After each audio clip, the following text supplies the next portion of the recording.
نحمده ونصلي على رسوله الكريم اما بعد فاعوذ بالله من الشيطان الرجيم رب اشرح لي صدري ويسر لي امري واحلل عقدة من لساني يفقهوا قولي دم ذریعہ علاج۔ آج ہم اس میں دیکھیں گے نفسیاتی بیماریوں کا علاج۔ چوتھی قسم ہے جو اس وقت ہم بیماریوں کی دیکھ رہے ہیں۔ سب سے پہلی کیا تھی؟ جادو۔ دوسری کیا تھی؟ جادو، حسد، اسی کے اندر نظر بد تھی۔ تیسرا جنوں کا چمٹنا، اور آج ہے نفسیاتی بیماریوں کا علاج۔ پیج نمبر 23 ہے۔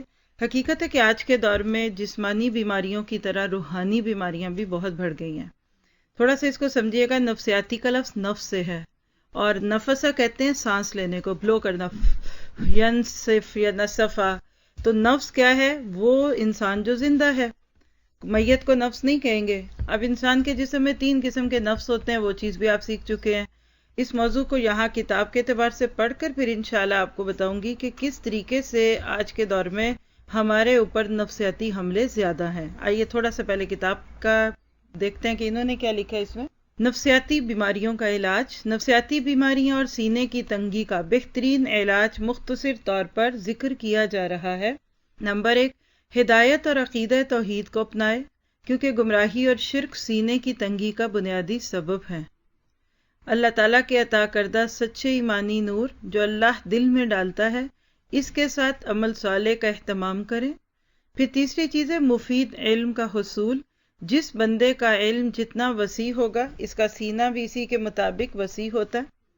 چوتھی بات، اللہ سبحانہ تعالیٰ کی طرف جھکاؤ رکھے، دل کی گہرائیوں سے محبت کرے، اللہ تعالیٰ کی طرف متوجہ رہے، نیز عبادات کر کے نعمتوں کا اقرار کرے اور اللہ کی عبادت کو بہت بڑی نعمت سمجھے۔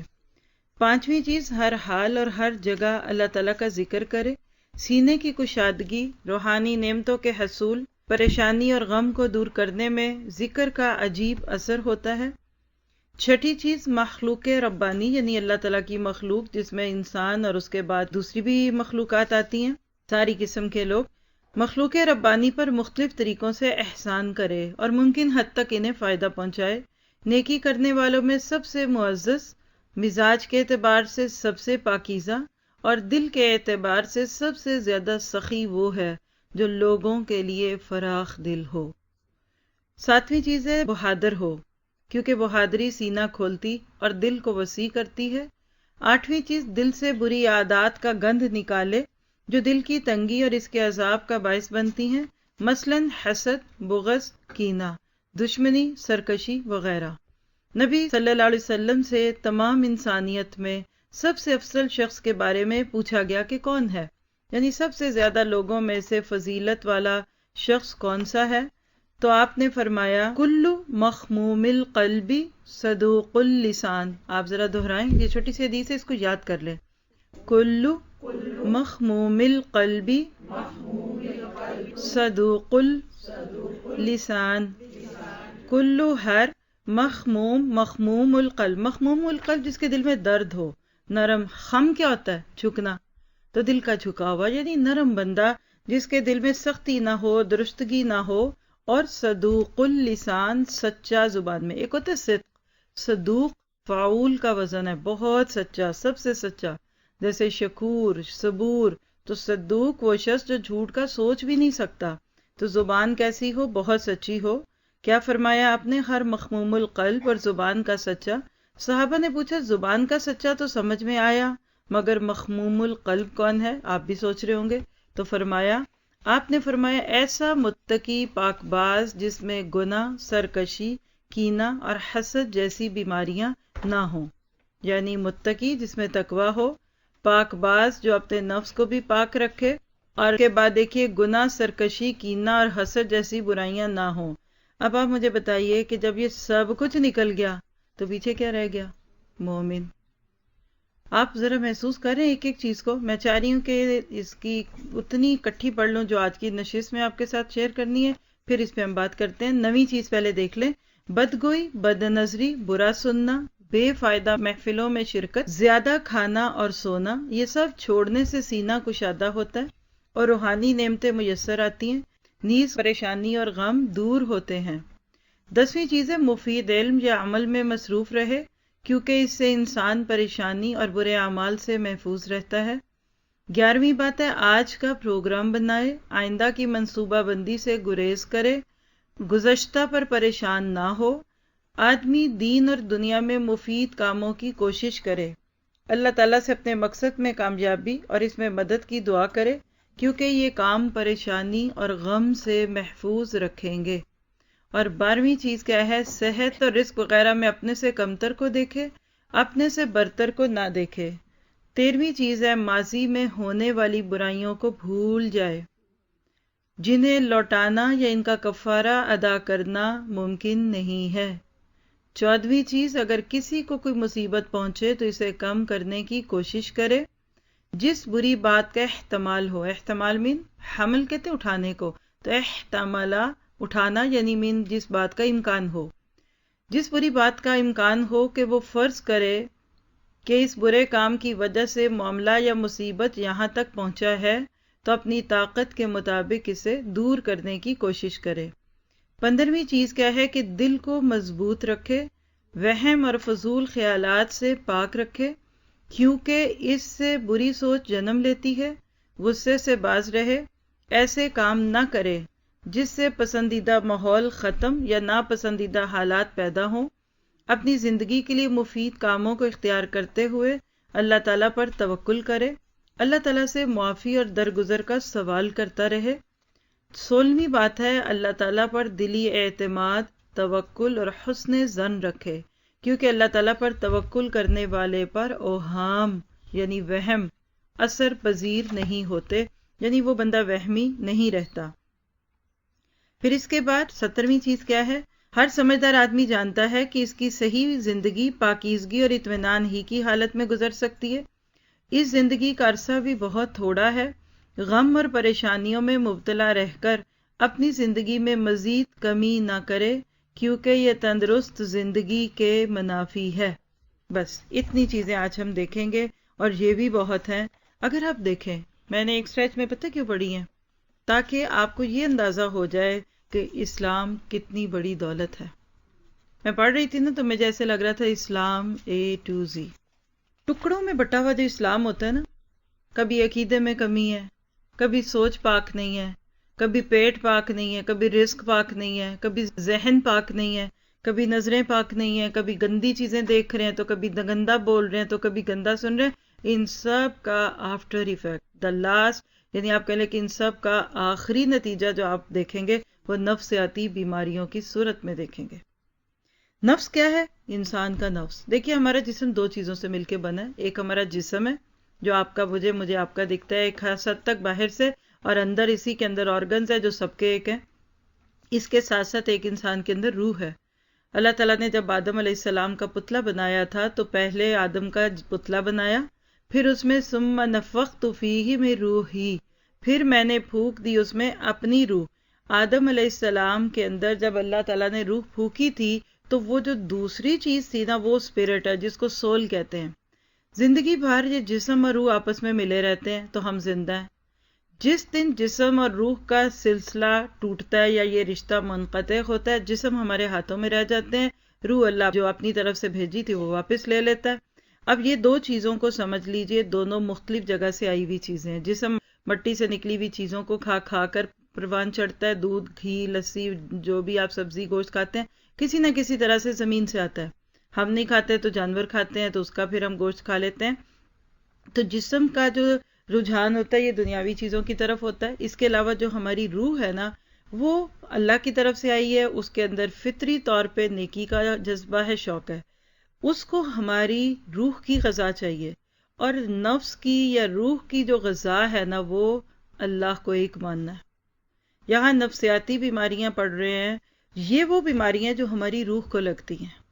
آپ سمجھیے گا اس کو، جسم بیمار ہوا ڈاکٹر پہ چلے گئے، حکیم صاحب کے پاس چلے گئے، طبیب کے پاس چلے گئے، آپ نے ایلوپیتھی علاج چوز کیا، آپ نے ہومیوپیتھی چوز کیا، اٹس اپ ٹو یو۔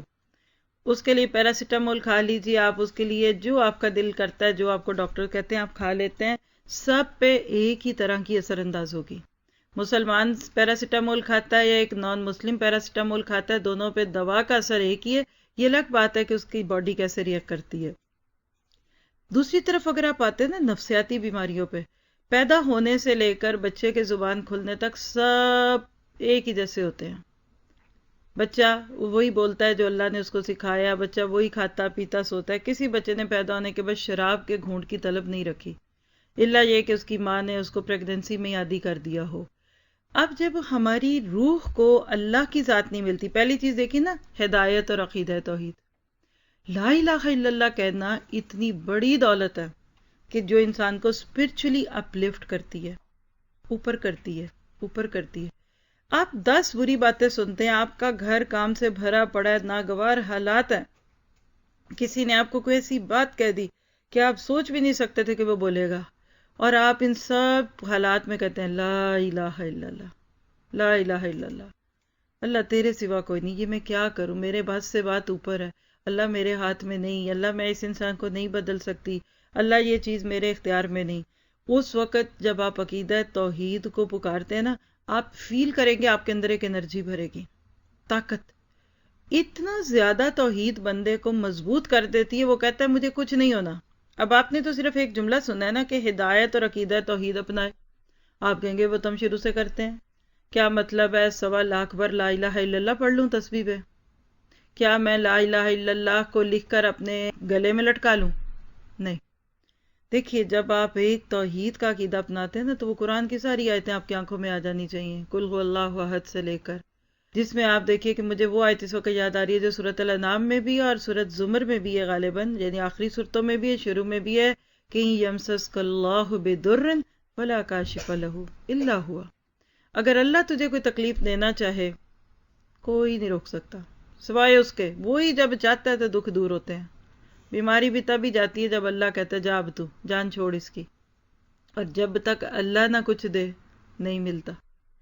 میری نظر میں عقیدہ توحید یہاں سے شروع ہوتا ہے. نفع نقصان کا مالک اللہ ہے، دکھ سکھ اس کے ہاتھ میں. میری ساری ڈوریاں اس کے ہاتھ میں بندھی ہوئی ہیں اور میں کٹ پتلی کی طرح دنیا میں چلتی پھرتی ہوں. اصل میرا مالک اوپر ہے. کبھی اپنے پتلی تماشا دیکھا ہوگا بچپن میں، اوپر بیٹھ کر ہاتھوں میں ڈوریاں باندھی ہوتی تھی اور لکڑی کی پتلیوں کو ہلاتے تھے. تب یہ کارٹون وغیرہ اور یہ کچھ مکی ماؤس نہیں تھے نا کہ وہ اسکرینوں پہ گھما گھما کے بچوں کو حیران کریں. تو وہ بیٹھے والے سوچتے تھے یہ لکڑی کی پتلیاں چل پھر رہی ہیں، لیکن اوپر سے وہ پتلی پتلی ڈوریاں لے. وہ آدمی اتنے ایکسپرٹ ہوتے ہیں کہ وہ اتنی تیزی تیزی سے ہلاتے تھے کہ لگتا تھا وہ بول رہی ہیں، منہ ہلایا تو منہ بول رہا ہے، پٹ پٹ پٹ پٹ جیسے پپٹ ہوتے ہیں. دیکھا جائے تو ہم سب بھی اس دنیا میں ایک پتلی تماشا ہی ہیں. کہیے کہ میرے ہاتھوں کی ڈوریاں میرے رب کے ساتھ جڑی ہوئی ہیں. میری زبان کھلتی کب ہے جب رب چاہتا ہے، میری زبان کی گریں کھلتی تب ہے جب میرا رب چاہتا ہے. جس دن آپ اللہ کے ساتھ اس درجے کے اوپر اپنا تعلق محسوس کرتے ہیں، نفسیاتی بیماریاں سب کک آؤٹ. مجھے ضرورت ہی نہیں ہے، میں کسی سائیکٹرسٹ کے ساتھ جا کے دکھ سکھ کیوں کھولوں؟ وہ کیا کرے گی؟ میں تو اس سے بہتر اسے 1 گھنٹے میں اس کو رب کی بات بتاؤں کہ تو بھی اپنی نفسیاتی بیماریوں کا علاج کر لے. سب سے بڑی بیماری جو کسی انسان کو لگتی ہے نا، وہ شرک اور کفر کی بیماری ہے. اس چیز کو آپ محسوس کیجئے اور آپ یہاں سے بتدریج دیکھتے جائیے. جتنی بھی چیزیں پڑھی ہیں آپ کے لیے میں دہرا دیتی ہوں تاکہ آپ کو احساس ہو کہ ایک اچھا کردار، ایک مسلم کریکٹر اصل میں نفسیاتی بیماریوں کا شکار نہیں ہو سکتا. سب سے پہلے دیکھ لیجئے توحید ہے، پھر عمل صالح. اگر آپ اس میں سے صرف وہ لفظ ہائی لائٹ کریں نا جو آپ کو پوائنٹ کرا رہی ہوں، تو پھر آپ کو یہ پورا فکرہ بھی نہ یاد رہے گا نا، تو لسٹ بنے گی. تو نمبر 1 پوائنٹ میں سے بس عقیدہ توحید کا لفظ ہائی لائٹ کیجئے، ہدایت کر لیں ساتھ، بے شک آپ کا دل کرے. نمبر 2 پوائنٹ میں آپ صرف عمل صالح کے لفظ کو ہائی لائٹ کیجئے. نمبر 3 میں صرف مفید علم کا حصول. سچ بتائیے یہ فائدہ مند علم ہے جو آپ سیکھ رہے ہیں؟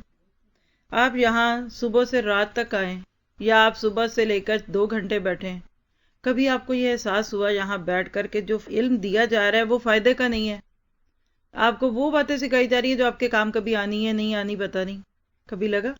2 دن پہلے میری کسی سے بات چیت ہو رہی تھی تو میں نے ان کو بھی یہی بات کہی تھی. میں نے کہا میں گواہ ہوں اس بات کی کہ صبح سے لے کے شام تک یہاں جس زبان میں بھی کوئی کلاس ہوتی ہے، لیکن اس میں لوگوں کو وہی بات سکھائی جاتی ہے جو ان کی ڈے ٹو ڈے لائف کی ہے.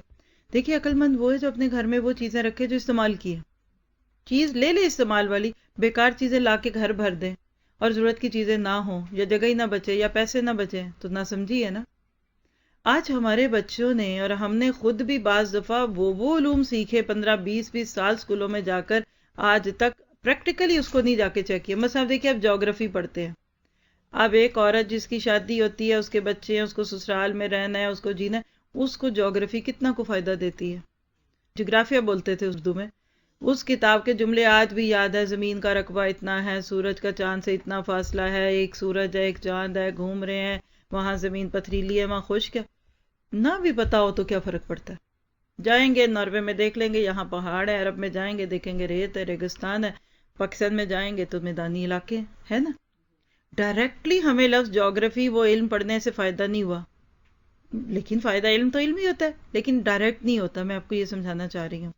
اسی طرح آپ دیکھیے کہ بہت سارے سبجیکٹس ہم نے پڑھے، آپ نے بھی پڑھے ہوں گے، پریکٹیکلی ڈائریکٹلی کوئی فرق نہیں پڑا، لیکن وہ ایسی بچیاں جو کیمسٹری، فزکس، بایولوجی کے فارمولے یاد کر کر کے پاگل ہو جاتی ہیں، ان کو ایک اچھی بیوی نہیں بننا آتا، ان کو صبر نہیں آتا انسانوں کے معاملے میں، شکر گزاری کا ایک لفظ نہیں ہے ان کے دل میں، ان کو صبر نہیں آتا، برداشت نہیں آتی، ان کو عاجزی نہیں آتی، تو آپ کیا کہتے ہیں کہ وہ علم نافع ہے؟ یہ میں کہنا چاہ رہی ہوں۔ آپ چاہتے ہیں کہ آپ کی بچیاں نفسیاتی طور پہ مضبوط ہوں، آپ خود ہوں، آپ وہ علم لیجئے جس میں فائدہ ہے۔ قرآن فائدہ مند علم ہے، حدیث فائدہ مند ہے، سیرت فائدہ مند ہے۔ روز تقریباً میں گھر جاتی نا تو آپ کے سر مجھے پوچھے آج کیا پڑھا، ان کو پتا بھی ہوتا ہے، بعض دفعہ وہ خود بھی سن سکتے ہیں، لیکن وہ مجھ سے پوچھتے ہیں تو میں ان کو بتاتی ہوں کہ پہلے جا کر شروع میں یہ کتاب تھی، پھر سیرت پڑھائی۔ آج کل بتاتے ہوئے مجھے خوشی کیوں ہوتی ہے اس طرح کہ الحمدللہ ایک ہی دن میں دیکھے دعائیں بھی ہیں۔ اب یہ ہم بیماریوں کے علاج میں حدیثیں بھی ساتھ سیکھ رہے ہیں، پھر سیرت پڑھ رہے ہیں، پھر اس کے بعد صحیح بخاری ہوگی، اس کے بعد کہیں نہ کہیں آن لائن سیشنز ہوتے ہیں، پھر شام کی کلاس ہے۔ یعنی الحمدللہ کوئی ایک لفظ کہتے ہوئے مجھے شرم نہیں آتی کہ میں نے فیشن سکھایا، میں نے کپڑے سینے سکھایا، حالانکہ وہ بھی کوئی بری بات نہیں تھی اگر وہ، لیکن ڈائریکٹ ایک ایک منٹ جو استعمال ہوتا ہے آپ کی کلاس کا وہ علم نافع میں ہوتا ہے۔ اس کے لیے تو آپ، میں کہتی ہوں 2 گھنٹے دور بھی جا کے روز آ جائیں تو کوئی بڑی بات تو نہیں ہے، فائدہ مل رہا ہے آپ کو۔ اس کے برعکس آپ دیکھ لیجئے گھنٹوں کے اعتبار سے دور، شہروں کے اعتبار سے فاصلے، دوسرے شہروں میں، دوسرے ملکوں میں جاتے ہیں ایک امید پر کہ ڈاکٹر بن جائیں گے تو اس سے فائدہ اٹھائیں گے۔ ایک بچی ڈاکٹر بن گئی، 5-6 سال اس نے جدائی کاٹی، وہ اکیلی رہی، اکیلی گئی، جو بھی کیا، بعد میں شادی، سسرال والے کہتے ہیں بیٹھو آرام سے بچے پالو، کوئی کلینک نہیں، کچھ نہیں، کدھر گیا وہ 6-7 سال کا مجاہدہ؟ بات سمجھ رہے ہیں؟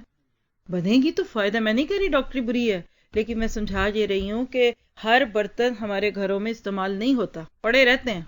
اسی طرح ہمارے بہت سارے علوم بھی پڑے ہوئے ہیں، ہم اس کو لے کے نہیں چلتے، لیکن یہ جو مفید علم آپ لے رہے ہیں، اور دنیا کا بھی لیجئے، فائدہ مند علم لیں۔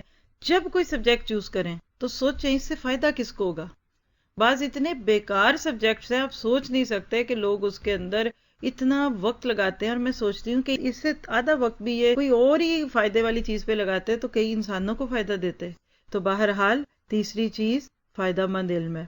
پھر اسی طرح سے چوتھی چیز ہے اللہ سے محبت، کر کے تو دیکھیں۔ اب یہ آپ جب لسٹ بنائیں گے نا تو پہلے عقیدہ ہدایت ہے، پھر عمل صالح ہے، پھر مفید علم ہے، پھر دل کی گہرائی سے اللہ سے محبت ہے، اس کی طرف توجہ ہے، پھر 5ویں چیز میں ہائی لائٹ کیجئے لفظ ذکر کو۔ ذکر ہر وقت آپ کی زبان ذکر سے تارو، استغفر اللہ، استغفر اللہ، سبحان اللہ، سبحان اللہ، اللہ اکبر۔ آپ کی کروٹوں پہ آپ کے لوگ گواہیاں دے کہ آپ سوتے میں استغفار پڑھ رہی تھیں، آپ کلمہ پڑھ رہی تھی رات کو، کیونکہ اللہ تعالیٰ کہتے ہیں علی جنوبہم قیاما وقعودا وعلی جنوبہم ویتفکرون فی خلق السماوات والارض۔ تو ذکر رکھیے، دیکھیے اس سے باتیں کم ہو جائیں گی، چگلیاں کم ہو جائیں گی، کسی کی شکایت لگانی ہے کم ہو جائے گی، تو دل کے اندر آپ کے سکون آئے گا۔ پھر اسی طرح چھٹی چیز ہے احسان، مخلوق پر احسان، کسی بھی طرح لوگوں کو فائدہ دیں، لوگوں کے فائدے کے بن جائیں۔ دیکھیے یہ وہ چیز ہے جس کو کوئی کمپیٹ نہیں کر سکتا۔ وَأَمَّا مَا يَنْفَعُ النَّاسُ فَيَمْكُثُ، سورۃ رعد کی آیت ہے، جو لوگوں کو نفع دے گا وہ فائدہ پائے گا، وہ بچے گا۔ فائدے والے بنے، خود سے پوچھئے میری ذات سے کتنوں کو فائدہ ہو رہا ہے، کسی کو فائدہ دے رہی ہوں کہ نہیں دے رہی۔ پھر 7ویں چیز بہادر، be brave, don't be coward.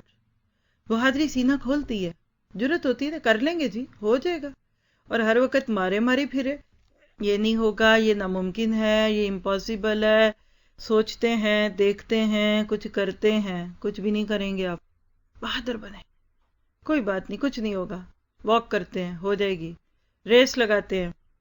اچھا بہادری کئی طرح کی ہوتی ہے نا، پھر جسمانی طور پہ واک کرنا ہے لے کے، یا محنت کرنی ہے، فرنیچر موو کرنا ہے، کر لیں گے جی، کسی سے جا کے بات کرنی ہے، کر لیں گے جی، بہادری کہتی جرت، دین کا اظہار کرنا ہے، کر لیں گے، کسی کو جا کے اچھی بات بتانی ہے، بتا دیں گے، یعنی کھلا دل ہوتا ہے، بہادر بندے کا دل کھل جاتا ہے۔ پھر اسی طرح سے 8ویں چیز ہے کہ بری عادات کو نکال دیں، ہم سب چنیں، دال کے اندر سے جیسے وہ کنکر نکالتے ہیں نا، اس طرح اپنی بری عادات کو نکالیں، اور اس کی لسٹ موجود ہے۔ کسی سے حسد تو نہیں کرتی، کیوں کروں میں حسد؟ اوپر پہلی چیز پہ چلے جائیں، جب میرا رب دیتا ہے تو پھر میں رب کی بانٹ پہ کسی سے حسد کروں؟ کسی کو اللہ نے بیٹے دیے، آپ کو نہیں دیے، تو کس کا فیصلہ ہے؟ کسی کو خوبصورتی دی، آپ کو نہیں دی، تو کس کا فیصلہ ہے؟ تو حسد نکال دیں۔ بلیو می، یہ وہ زنجیریاں ہیں جس میں ہم باندھ کر اپنی روح کو دبا لیتے ہیں، پھر اس کا نتیجہ ہوتا ہے کبھی سٹریس میں، کبھی ڈپریشن میں، کبھی ہسٹیریا کی صورت میں، اور یہ سب کچھ زیادہ کھاتے پیتے لوگوں کے مرض ہیں۔ آپ نوٹ کی، جہاں دنیا زیادہ ہوگی، مادہ پرستی زیادہ ہوگی، کیٹ ریس ہوگی، بھاگو بھاگو ریٹ ریس کہہ لیں یا کیٹ ریس کہہ لیں، وہاں یہ بیماریاں زیادہ ہوں گی۔ غریب ملکوں، غریب علاقوں میں، گاؤں میں، مٹی میں پڑے ہوئے کوئی نہیں حسد کرتا، وہ کہتے جو ہیں سارے ایک ہی جیسے۔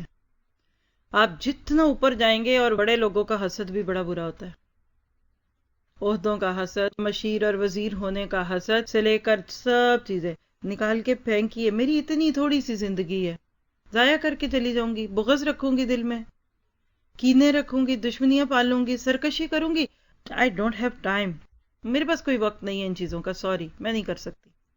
اپنے آپ کو آزاد کریں، اور آپ دیکھیں اس سے خوبصورت کریکٹر بلڈنگ کون کرے گا؟ اصل یہ چیزیں ہیں جو آپ کو لوگوں کا بھی پسندیدہ بنا دیں گی، آپ خود بھی خوش رہیں گے، اور رب بھی آپ سے راضی رہے گا۔ اور اسی میں آپ دیکھ لیجئے کہ مخموم القلب بننے کو اپنے لیے ہائی لائٹ کر لیں کہ میں نے یہ ضرور کرنا ہے، اور صدوق اللسان بھی ہونا ہے، انشاءاللہ سچی زبان ہو۔ پھر اس کے بعد دیکھیے 9ویں لفظ میں دیکھیے بے فائدہ محفلوں سے شرکت، یعنی آپ اس سارے کو جمع کر دیجئے کہ لغویات سے منہ موڑ لیں۔ آج امت کھوئی بھی ایسی چیزوں میں۔ میں کہتی ہوں کہ اب تو یہ چھٹیوں کے جو آخری 4 دن ہیں، لوگوں کا بس نہیں چل رہا کہ کھینچ کے ان کو لمبا کر دیں، جو نہیں کیا وہ بھی کر لیں کہ ہائے اگلے ہفتے اسکول کھل رہے ہیں۔ ایک ماں کل کہتی ہے بچہ میرا بیٹھا ویڈیو دیکھ رہا تھا کچھ بھی ایسے، تو میں نے ریموٹ کنٹرول چھپا دیے، اور وہ گپلا مپلا سا ہے، تو وہ کہتی ہے میرے پاس آ کے کہتا ہے ماما 4 دن تو رہ گئے ہیں، کھیل لینے دیں ہمیں ویڈیو گیمز، پلیز مجھے دے دیں۔ وہ کہتی ہے ایسے منتیں کر رہا تھا میرے پاس، کیا میری چھٹیاں ختم ہونے والی ہیں تو مجھے تھوڑا سا اور کھیلنے دیں۔ میں نے کہا آج کل تو مجھے سب کی یہی حالت دکھ رہی ہے۔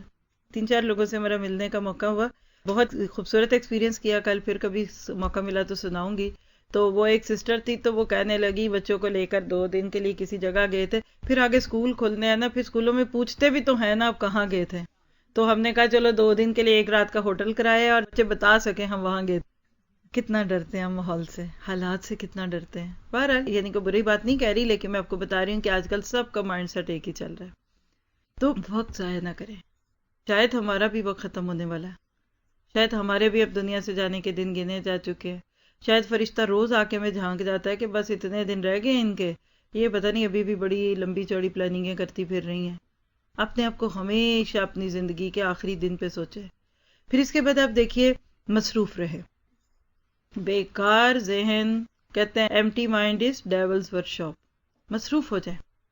نفسیاتی بیماریاں ہوتی بیکار لوگوں کے، دن رات مسئلے آتے رہتے ہیں، تو میں کبھی شیئر کروں نا اپنے ہسبینڈ سے، تو وہ ہر بات کا ایک ہی جواب دیتے ہیں، لوگوں سے کو مصروف ہو جائیں، انہیں کو سورت ملک حفظ کریں، سورت حدید بھی حفظ کرے، فلاں سورت حفظ کریں۔ میں کہا ان کے گھر میں مصیبتیں پڑی ہوئی ہیں، وہ اب سورت حفظ کریں گے، آپ کا خیال ہے کہ وہ آئیں گے؟ لیکن اٹس ٹرو، بزی کریں اپنے آپ کو بھی۔ گھر میں لڑائی ہو رہی ہے، جھگڑا ہو رہا ہے، میاں بیوی کی نہیں بن رہی، کچھ نہیں ہو رہا، قرآن پکڑے وہاں کونے میں جا کے بیٹھ کے پڑھنا شروع کر دیں، یاد ہی نہیں رہے گا تھوڑی دیر میں۔ بلیو می، آج ہم اپنے آپ کو گھروں میں رکھ رکھ کر روگی کر رہے ہیں۔ کسی کو مسئلہ محسوس ہوتا ہے نا، بستہ پکڑے آ کے بیٹھ جائے، جو ہو رہا ہے ادھر وہ کرنا شروع کر دے، یاد ہی نہیں رہے گا کہ گھر میں کیا حالات ہے۔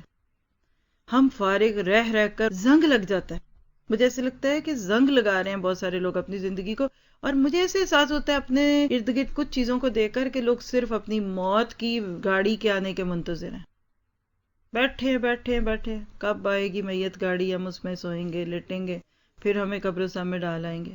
کوئی مقصد نہیں، کوئی زندگی کا ہلچل نہیں، کوئی غم نہیں، کچھ نہیں، بس جو ہو رہا ہے تو ہونے دیجیے، مصروف کیجیے۔ فارغ ہیں اس لیے ہم پریشان ہیں، پھر کہتے ہیں ہمارے پریشانی پڑی ہے، دماغ میں بوجھ ہے، دل کھٹتا ہے، دل گھبراتا ہے، دھڑکن تیز ہو جاتی، یہ سب نفسیاتی بیماریاں ہیں۔ آپ فارغ کریں، آپ لوگ حیران ہوں گے کہ ہمارا جسم اندر سے اللہ نے کیسا مینوفیکچر کیا ہے۔ ہر وہ چیز جو آج ہم سنتوں میں پڑھتے ہیں نا، وہ سب ہمارے جسم کو پہلے ہی پتہ ہے۔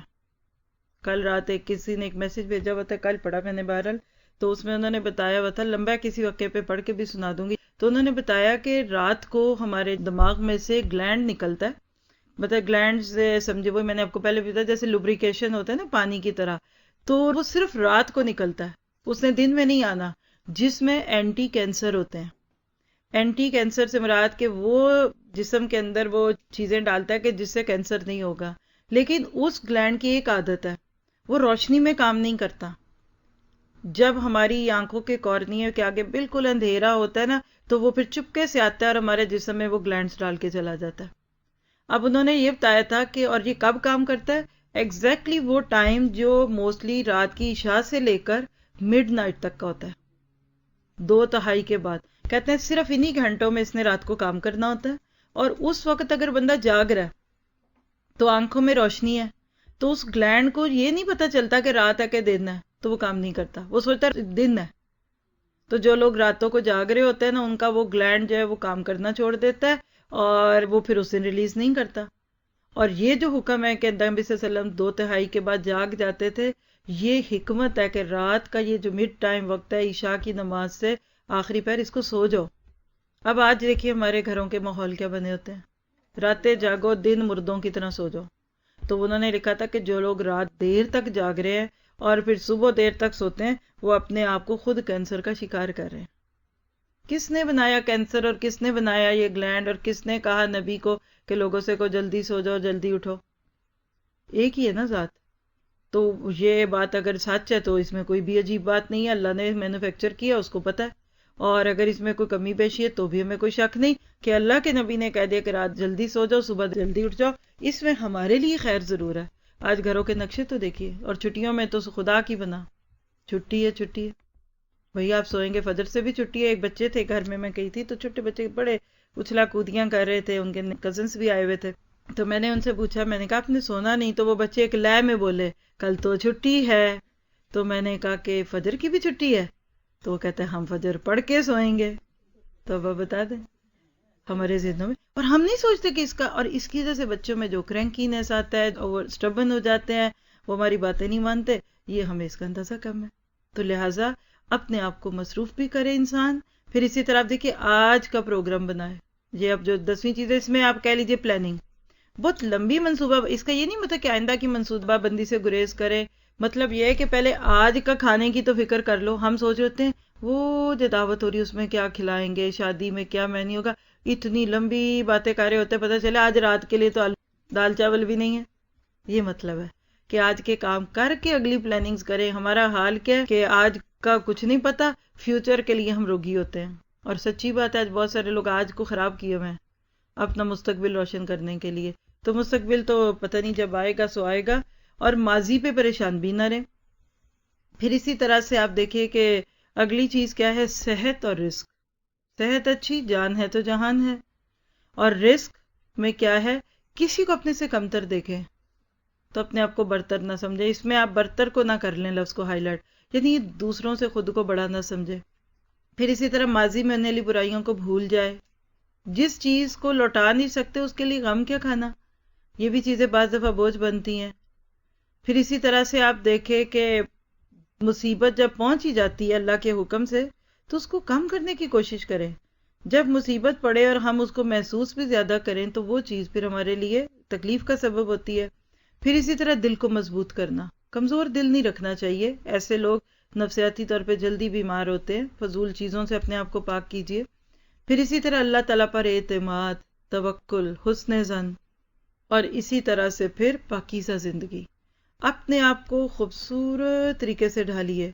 آپ دیکھیں گے کہ ان سب چیزوں سے آپ کو بہت فائدہ ہوگا. یہاں میں ایک چھوٹی سی بات بتاؤں کہ نفسیاتی بیماریوں میں کیا کیا چیزیں آتی ہیں. نفسیاتی میں ایک تو یہ روگ ہی ہیں نا جو لگے ہوئے نا، حسد، بغض، بد زبانی، یعنی جو ہمارے کردار کے اندر دوسروں کے لیے نیگیٹیوٹی ہوتی ہے نا، وہ بھی اس میں آتی ہے. لیکن اس کے اندر وہ سب کچھ بھی ہے جس کو آج کل سائیکولوجیکل پرابلمز کہتے ہیں. ڈاکٹر کہتے ہیں وجہ نہیں سمجھ آ رہی، پتہ نہیں کہ پہلے لوگ کہتے تھے جادو ہو گیا یا جن آ گئے ہیں کیونکہ بیماری نہیں دکھ رہی. آج کے دور میں لوگ اس کو سائیکٹرسٹ کے پاس بھیج دیتے ہیں. اور سائیکٹرسٹ بیچارہ میں کہتی ہوں کہ وہ جتنی لوگوں کی باتیں سن کے پیسے نہ لے رہا ہو اتنے زیادہ، تو وہ خود سائیکولوجیکل مریض بن جائے. مائک لے لیجیے. ہونا جا رہا ہے جب سردیاں بھی ہو جائیں گی اور اس میں ہم روٹین بنا لیں کہ تہجد کے وقت اٹھ کے تہجد پڑھ کے اور فجر تک جو ہے اس ٹائم کو ہم اویل کر لیں، اس سے ہماری ساری دن کی اور جو بھی علم بھی ہم لیتے ہیں اس کی بھی کوالٹی بہت اچھی ہو جاتی ہے، اور ہمیں کام کرنے کی دن کے کاموں کی کوالٹی بہت اچھی ہو جاتی ہے.